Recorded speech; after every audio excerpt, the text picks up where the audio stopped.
Eu imagino um segundo semestre para as nossas bolsas, nossos ativos de risco, bem interessante.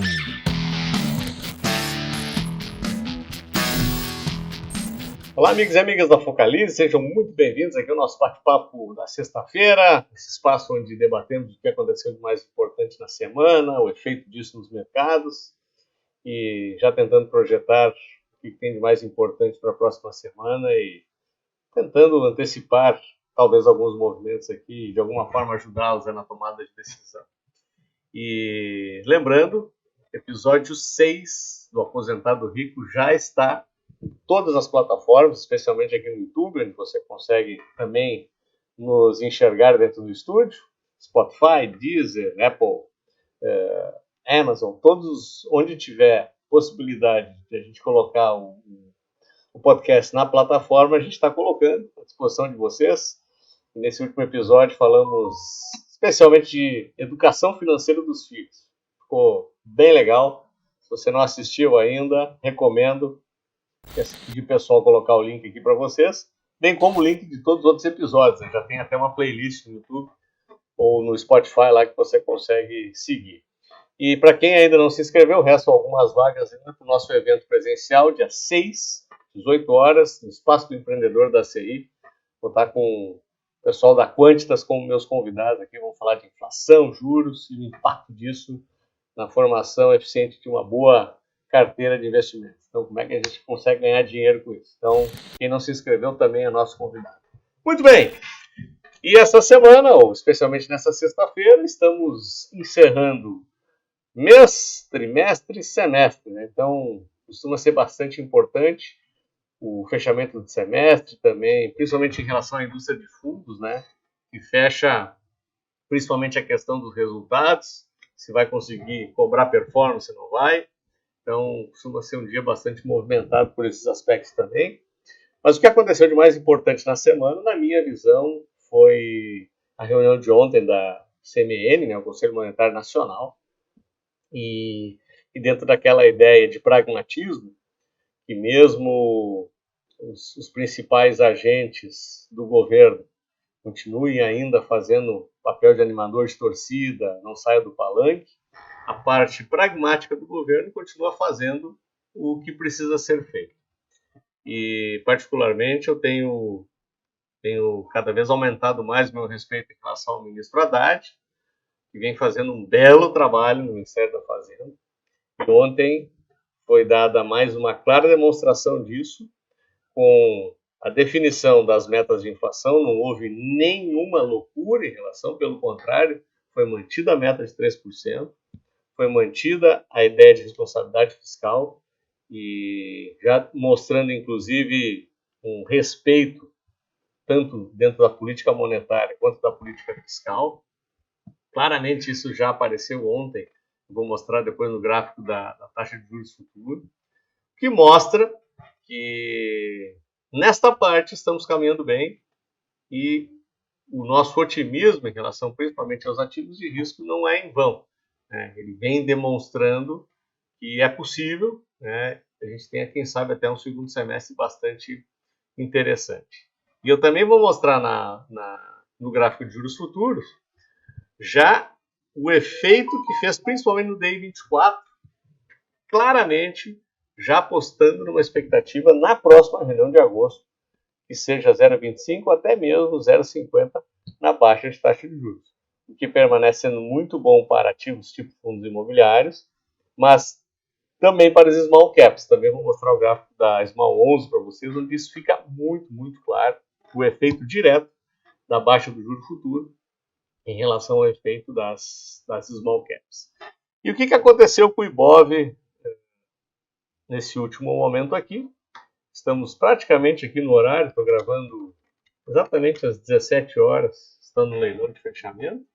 Nós tivemos a reação ontem, claramente em reação às boas notícias do CMN, hoje dando continuidade ao movimento, só que agora no final, muito puxado pela Petrobras e até pela Vale, nós estamos fechando aqui praticamente na estabilidade. Tá? Nesse momento, antes do fechamento dos leilões, são 0,12 de queda.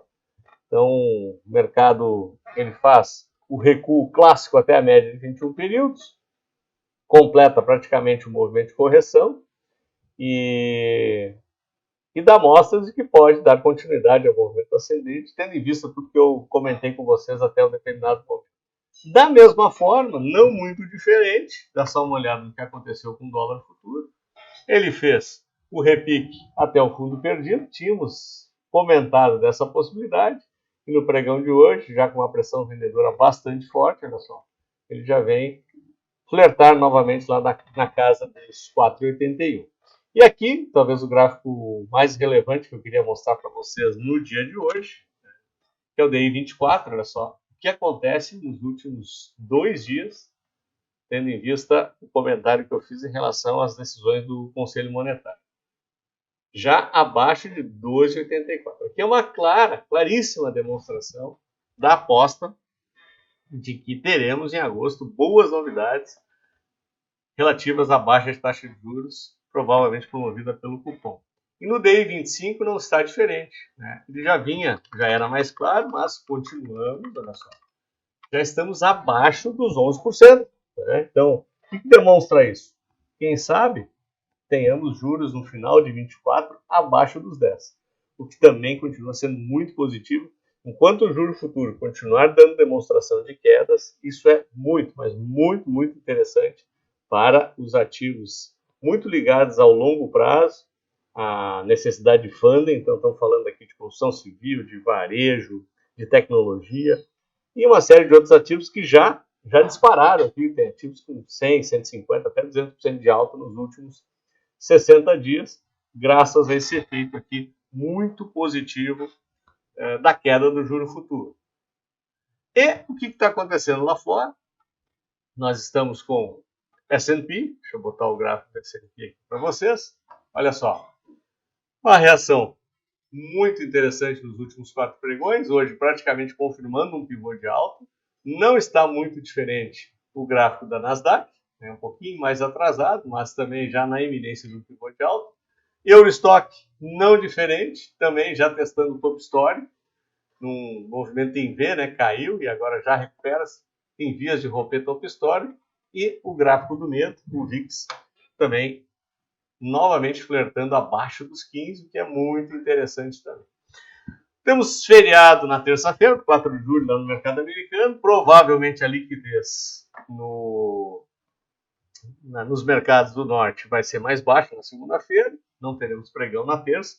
Certamente tem um impacto aqui também. Teremos uma liquidez talvez um pouquinho mais baixa por aqui também. Mas nenhum efeito mais drástico. Não se espera nenhuma movimentação mais drástica nesse sentido. Eu só queria mostrar rapidamente para vocês aqui ainda o relatório de fluxo, né? Está fechando aqui as informações do mês. Né? E a gente vem com uma certa oscilação, né? Tínhamos uma entrada um pouco maior aqui na primeira quinzena, tivemos aí uma saidinha gradual e nos últimos 2 dias, novamente tendo entrada, então já projeta uma entrada positiva no mês de junho. A exemplo de maio, né? Maio tivemos o único mês negativo, foi abril, maio já teve positivo, junho vai ser positivo também. A gente já acumula 18 bilhões nesse. Ainda falta incorporar o mês de junho aqui nessa informação, mas continuamos positivos aqui com 227 bilhões na entrada de capital estrangeiro. O fato é que caiu um pouquinho o ímpeto da entrada de dinheiro, né? Se compararmos com 21, especialmente com 22, a entrada está bem menor, mas continua positiva, ou seja, entrou de forma mais flat, está entrando de forma um pouco mais lenta, mas continua entrando. Por quê? Porque alguns outros países emergentes também melhoraram, também mostraram-se atrativos para o capital estrangeiro, especialmente o México. Né? O México teve uma atração de capital estrangeiro bastante significativa nesse primeiro semestre, mas agora, segundo a opinião de alguns analistas, já está ficando caro e quem sabe as baterias para o segundo semestre se voltem também para o Brasil. Então, somados a uma série de informações positivas, expectativa de queda da taxa de juros, a manutenção da meta de inflação, a expectativa de crescimento do PIB um pouco mais alto do que previsto no início do ano, eu imagino um segundo semestre para as nossas bolsas, nossos ativos de risco, bem interessante. Eu só queria mostrar ainda para vocês, antes de terminar, eu tinha prometido que é o gráfico do Small 11, né, que é, deixa eu botar aqui o Small,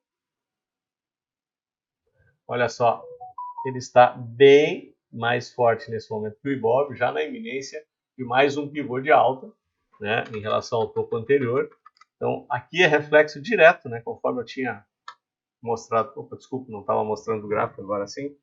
Aqui é reflexo direto, né, na formação de um possível pivô de alta, o que mostra a relação direta do juro futuro, a queda do juro futuro, nesse perfil de empresas. Então, mais uma vez, pessoal, queria reforçar o convite para vocês assistirem o episódio 6 do nosso podcast.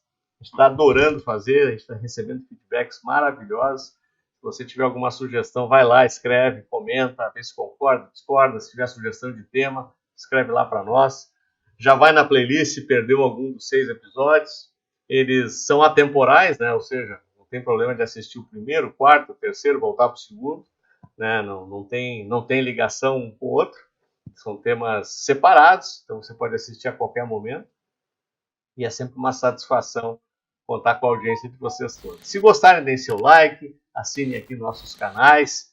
E espero que todos tenham um ótimo final de semana e vejo vocês no nosso próximo vídeo. Até lá!